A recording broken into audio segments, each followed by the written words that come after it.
నాయుడు గారి ఉదంతం వచ్చినప్పటి నుంచి టీవీ5 నాయుడు గారనే పెడుతున్నాను నేను. ఎందుకంటే టీటీడీ పేరును అపవిత్రం చేయడం నాకు ఇష్టం ఉండదు.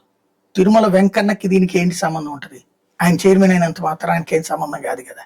కాబట్టి అందుకని ఆ పేరు ప్రస్తావన చేయట్లేదు. కానీ ఇప్పుడు టీటీడీ చైర్మన్ పదవిలో ఉండి ఆయన మాట్లాడిన మాటల నేపథ్యంలో సొంత పార్టీ సొంత వర్గాలకు సంబంధించినటువంటి వాట్సాప్ గ్రూపుల్లో వైరల్ అవుతున్నటువంటి ఒక పోస్టు.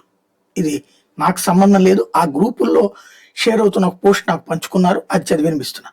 తిరుమల మహాప్రసాదంలో వాడి నెయ్యే కాదు, ప్రభుత్వం నియమించిన పాలక మండలి కూడా కల్తీ అని వెంకన్న భక్తులు కన్నీరు. జగన్ ప్రభుత్వం అన్ని వ్యవస్థల్ని నాశనం చేసింది అని ఎన్నికల ప్రచారం చెప్తూ అధికారంలోకి వచ్చిన కూటమి అదే వ్యవస్థల్ని పద్ధతుల్ని కొనసాగిస్తూ ఉండడం ఆంధ్రప్రదేశ్ ప్రజలకు ముఖ్యంగా రాజకీయ పరిణతి ఉన్న యువత మేధావర్గాలను తీవ్రంగా కలిసివేస్తుంది.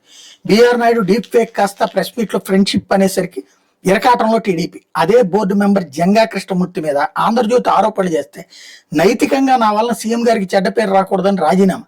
కనీసం బోర్డు సభ్యుడు చూపించే నైతికత కూడా లేకున్నా ఉన్న టీటీడీ చైర్మన్ తన వ్యక్తిగత వ్యవహారం మీద మాట్లాడుతూ వైసీపీ గత చైర్మన్లు చేసిన అవినీతిని స్వయంగా ముఖ్యమంత్రి బయట పెట్టద్దని తనకు చెప్పారు అనడం ఆయన ప్రమాణ స్వీకారం చేసిన ప్రమాణం తప్పినట్టే అని, ఆయన పదవికి అనర్హుడని స్పష్టంగా అర్థమవుతుంది.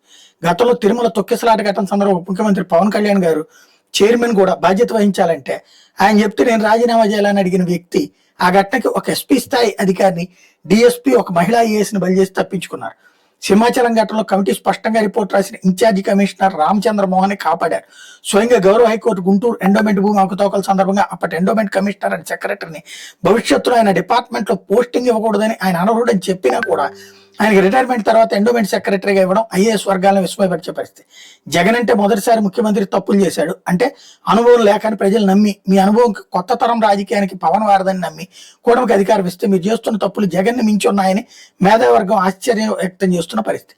మీ కూటమిలో అయితే తప్పు చేసిన అధికారి అయితే మీ కులం కావాలి, లేదా మీరు చెప్పే తప్పుడు పనులకు సహకారం అందించేవాడై ఉండాలి అని పూర్తిగా ఈ 20 నెలల్లో మీ సీఎంఓ పనితీరు, ఒక అధికారి తన సామాజిక వర్గం తనకు మెచ్చిన వాళ్ళకి ఇచ్చిన పోస్టింగ్స్ క్షేత్రస్థాయిలో కనిపిస్తున్నా కూడా మీ 43 ఏళ్ల అనుభవంకి అర్థం కాకపోవడం నిజంగా ఆశ్చర్యం కలిగిస్తున్న అంశం. ఒక ఆంధ్రజ్యోతి పత్రిక ఆధారంగా జంగా విషయంలో కేబినెట్ నిర్ణయం తీసుకున్న మీరు అదే ఆంధ్రజ్యోతి మీ సీఎంఓ అధికారి మీద తీవ్ర ఆరోపణలు చేసిన సందర్భం గుర్తు లేకపోవడం కూడా మీ పార్టీ శ్రేణులకి అర్థం కాక తలబట్టుకుంటున్నారు.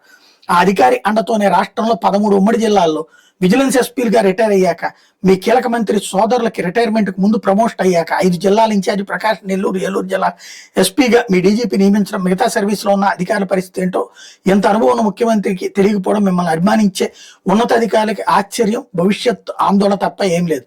ఇది ఒక డిపార్ట్మెంట్ యొక్క పరిస్థితి మాత్రం. మిగతా డిపార్ట్మెంట్ చెప్పాలంటే మీ 43 ఏళ్ల అనుభవం 43 విభాగాల అధిపతులు వ్యక్తిగత సమావేశాలు పెట్టి తెలుసుకోవాల్సింది. వెరసి ఇంకా ప్రజల్లో మీ మీద పాలన మీద నమ్మకం పాజిటివ్ ఉంది కాబట్టి మీ కేబినెట్ తో పాటు అన్ని విభాగాల్లో జరుగుతున్న అవినీతి అధికార నియామకాల మీద దృష్టి పెట్టి ఉగాది కొత్త తెలుగు సంవత్సరంలో అయినా తెలుగు ప్రజలు మీ మీద నమ్మకం పెట్టిన నమ్మకంకి కల్తీ లేని నెయ్యి దొరకపోయినా కల్తీ లేని పాలన అందిస్తారని కోరుకుంటున్నారు. చివరిగా బిఆర్ నాయుడు గారి వ్యవహారంలో మీరు నియమించిన అన్ని దేవాలయాల పాలక మండలి చైర్మన్లు సభ్యులకి డీప్ ఫేక్ వీడియోల బారిన పడొద్దని, వాళ్ళ గత చరిత్రలో ఏమైనా అలాంటి అంశాలని ఇంటెలిజెన్స్ విభాగం ద్వారా వెరిఫై చేయించి ఆ రిపోర్ట్స్ ఆధారంగా ఆ నియామకాలను పునఃసమీక్షించి భక్తులు ఆలయాల పవిత్రతకు నమ్మకం కలిగిస్తారు ప్రజల అభిప్రాయం. నేటి ప్రజాస్వామ్యం అంటున్నారు.